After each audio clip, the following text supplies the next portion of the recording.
ओम श्री साईनाथाय नमः। ओम श्री साईनाथाय नमः। ओम श्री साईनाथाय नमः। सभी साईं भक्तों को नमस्कार। कथा प्रारंभ करते हैं। पिछले भाग में सुनाया था कि कुलकर्णी वाड़े में साईं की और कुलकर्णी की बहस हो रही है और कुलकर्णी कह रहा है जी मैं नहीं मानता इस सेवा भाव को, ना मैं कोई हम किसी तरह का सेवा करने दूंगा, ना किसी भी तरह की समाज सेवा नहीं करने दूंगा अपने पोते को। बाबा ने कहा सेवा का वादा तो कुलकर्णी सरकार आपने भी किया है, समाज सेवा का, गांव वालों से। कुलकर्णी बोला जा जा फकीर, तेरे से जो बिगाड़ा जा बिगाड़ ले, नहीं करना। और अब तक तो महादेव ने मेरी रिपोर्ट सबमिट भी कर दी होगी सरकारी कार्यालय में जाके, अब तो कुछ नहीं कर सकता। तेरे से जो बिगाड़ा जाए बिगाड़ ले, नहीं करता। खैर जी, बाबा ने कहा कुलकर्णी सरकार, ऊपर वाले की अदालत से बड़ी कोई अदालत नहीं है, कोई सरकार नहीं है, इसलिए डरो, बाकी अल्लाह मालिक। इतना कह के बाबा निकल लिए। अब चलते हैं अगली कथा की ओर। एक ईंट का भट्टा होता है ना, जहां ईंट बनती है। किसी शिरडी के गांव वाले ने ईंट भट्टे वाले से 10,000 ईंटें मंगवाई अपना एक कमरा बनवाने के लिए, कि पक्का कमरा बन जाएगा तो सुकून से रह सकेंगे।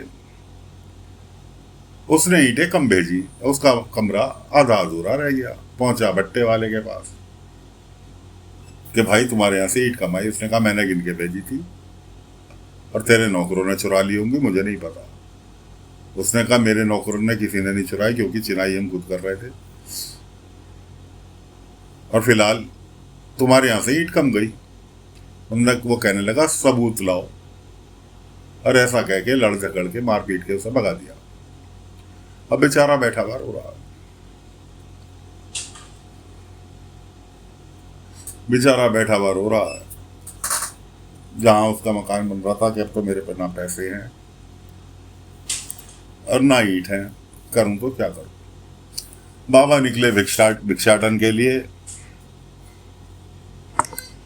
बाबा भिक्षाटन के लिए निकले हुए हैं। एक घर में पहुंचे, एक महिला थी उस घर में, उनके माई भिक्षा दे। ठीक है साईं, अभी लाई। अंदर गई, देखा डिब्बे खोल खाल के, तो एक मुट्ठी बराबर चावल और सब्जी के नाम पे एक आलू उसके घर में मौजूद। लेकिन दिल उसका बड़ा कि साईं को खाली हाथ तो भेजूंगी। वो आखिरी चावल जो थे उसने थाली में पलटे डिब्बे में से, और जो आलू था वो रखा और बाबा के पास लाके बाबा के भिक्षा पात्र में डाल दिया। बाबा ने आशीर्वाद दिया, राम जी भला करें, और बाबा वहां से निकल लिए। पलटकर वो महिला अंदर गई तो देखा उसके सभी डिब्बे अनाज से भरे हुए थे। सब्जी की जिस टोकरी में खाली एक आलू पड़ा था, ऐसी ऐसी 2 टोकरियां सब्जी से भरी हुई थी। उसने बाबा का शुक्रिया अदा करा, कहने लगी साईं आप जहां भी भिक्षा के लिए जाते हो उस घर में अन्न धन की कभी कमी नहीं रहती। बाबा आगे चले। एक बुजुर्ग व्यक्ति जो कि कमर झुकाए हुए चल रहे थे शिरडी में, बाबा दिखाई दिए। उसने बाबा को प्रणाम किया, बाबा के पैर छूने चले। बाबा ने बीच में ही रोक दिया और आशीर्वाद के लिए हाथ उठा दिया। उसने और आगे निकल गए। उसके बाद वो बुजुर्ग जैसे ही चले तो उनके शरीर में एक नई स्फूर्ति बन गई।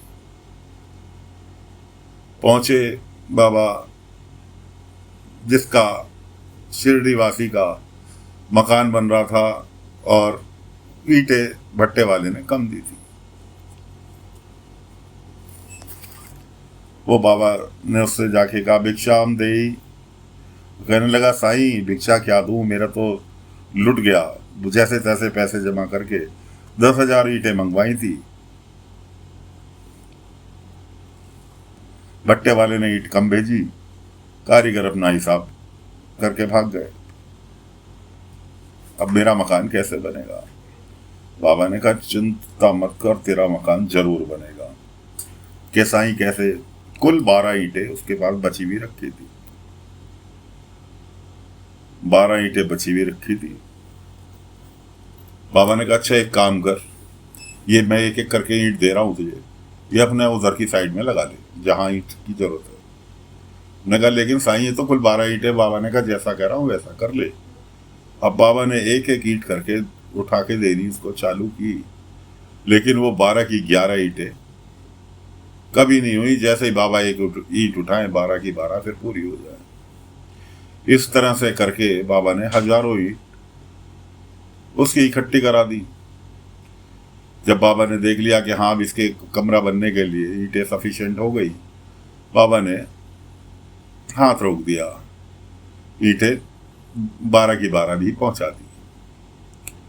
कहने लगा साईं आपकी कृपा से ईंटों का इंतजाम तो हो गया, लेकिन अब इसे बनाएगा कौन? कारीगर तो भाग गए और मेरे पास उन्हें देने के लिए पैसे भी नहीं है। बाबा ने कहा चिंता मत कर, सब्र ही रख। उधर साकोरी गांव केशव गए हुए थे, लौट रहे थे। बैलगाड़ी के अंदर एक बुजुर्ग व्यक्ति अपने बेटे को जख्मी अवस्था में लेकर आ रहे थे, लेकर नगर जा रहे थे। केशव ने उन्हें दौड़ के रोका, अरे उधर मत जाओ, उधर एक पेड़, बहुत बड़ा पेड़ गिरा हुआ है, रास्ता बंद है। ने कहा हम अहमदनगर कैसे जाएंगे? मेरा बेटा तो बहुत देखो कैसी घायल अवस्था में पड़ा है। केशव कहने लगा देखो पास में ही शिरडी गांव है, वहां साईं के पास ले जाओ, साईं इसका इलाज जरूर करेंगे। उस बुजुर्ग ने बैलगाड़ी वाले से कहा बैलगाड़ी शिरडी की ओर मोड़ दो। वहीं रास्ते में, शिरडी के रास्ते में ही उस गरीब व्यक्ति का मकान था जिससे भट्टे वाले ने बेईमानी की थी। वो बुजुर्ग व्यक्ति बाबा के पूछते पूछते बाबा के पास तक पहुंच गए। बाबा वहीं थे जिसका मकान बन रहा था। कि साईं मदद, मेरा बेटा बहुत घायल है, इसको कैसे भी करके इलाज कर दो। रास्ता बनता मैं तो अहमदनगर जा रहा था, कोई व्यक्ति मिला, उसने आपके पास भेज दिया। बाबा ने कहा मदद जरूर करूंगा, तुम्हारे बेटे का इलाज अवश्य करूंगा, लेकिन उससे पहले तुम्हें चिनाई का काम जानते हो ना? कि हाँ साईं मैं चिनाई का काम करता हूं, इस मकान को पूरा करो, इतने में तुम्हारे बेटे का इलाज करता हूं। पहले तो भी व्यक्ति हिचकिचाया, बुजुर्ग व्यक्ति जो था हिचकिचाया, फिर कहने लगा ठीक है साईं आप मेरे बेटे का इलाज करो, मैं मकान की चिनाई चालू करता हूँ। बाबा ने उसके बेटे को जो था बैलगाड़ी में से गाड़ी वाहन की सहायता से नीचे उतरवा के लिटा दिया और उसके बाद झोले में से एक ईंट निकाली, उसके माथे से लगाई, उसके पूरे शरीर के घाव गायब, जहां पट्टियां बंध रही थी घाव भी गायब, और व्यक्ति में चेतना भी लौट आई। उधर उस व्यक्ति का मकान उन बुजुर्गवार ने चिन के पूरा कंप्लीट कर दिया, खिड़की विड़की सब। तो दोस्तों कथा तो आपको सेकंडों में मिनटों में सुना रहे हैं, लेकिन इस काम में टाइम लगा। व्यक्ति खड़ा हो गया, बाबा ने उसकी पट्टियां भी खुलवा दी, पट्टियां खुलवा दी। अब जब उसकी पट्टियां खुली तो जिस व्यक्ति के मकान से उसने बेईमानी करी थी दोनों आमने सामने। खैर क्योंकि वो और कोई नहीं, वो भट्टे वाला था जिसने बेईमानी करी। बाबा ने इधर तो इसकी ईंटों की पूर्ति कर दी, लेकिन उसको भी दंड मिल गया अपनी करनी का, कि ईंटों के भट्टे पे ईंटों की ढांग उसके ऊपर गिर गई थी, इसलिए वो घायल हो गया। खैर दोनों ने एक दूसरे से माफी मांगी। दोनों बाप बेटे, भट्टे वाला और उसका पिता, दोनों जने द्वारका माई आ गए। कुलकर्णी से बहस के दौरान कुलकर्णी ने साफ मना कर दिया था कि मैं स्कूल गरीब बच्चों का बिल्कुल अपने वाड़े में स्कूल नहीं चलने दूंगा, ना ही अपने पोते को। बाबा ने बुजुर्गवार कहने लगे भट्टे वाले के पिता कि साईं हमें बताओ, आपने हमारी इतनी मदद की, हम क्या कर सकते। बाबा ने कहा देखो नेक काम करने के लिए पहल तो करनी होगी, क्यों ना एक शिरडी में गरीब बच्चों के लिए पाठशाला बनवा दो। तो कहने लगा बिल्कुल साईं जो आपकी आज्ञा। और मैं कल ही नक्शा बनवाता हूँ पाठशाला का। बाबा ने कहा उसकी जरूरत नहीं है, देखो नक्शा सामने तैयार, एक ईंट पत्थर के टुकड़ों से एक मकान का मॉडल ऑलरेडी पहले ही बाबा ने द्वारका माई में बना रखा था। कहने लगे ये देखो। अरे वाह साईं, ये तो पूरा का पूरा स्कूल का पूरा ढांचा तैयार कर रखा, किसने बनाया? अब मैंने कहा इसे छोड़ो, समय आने पर पता चल जाएगा किसने बनाया। फिलहाल तो नक्शा पसंद आया, बिल्कुल साईं मैं कल से ही इस काम में, कल ही मैं इसका शिरडी में जगह देख के भूमि पूजन करवाता हूँ। अगले दिन सुबह भूमि पूजन के लिए वो व्यक्ति भट्टे वाले और उसके पिता आ गए।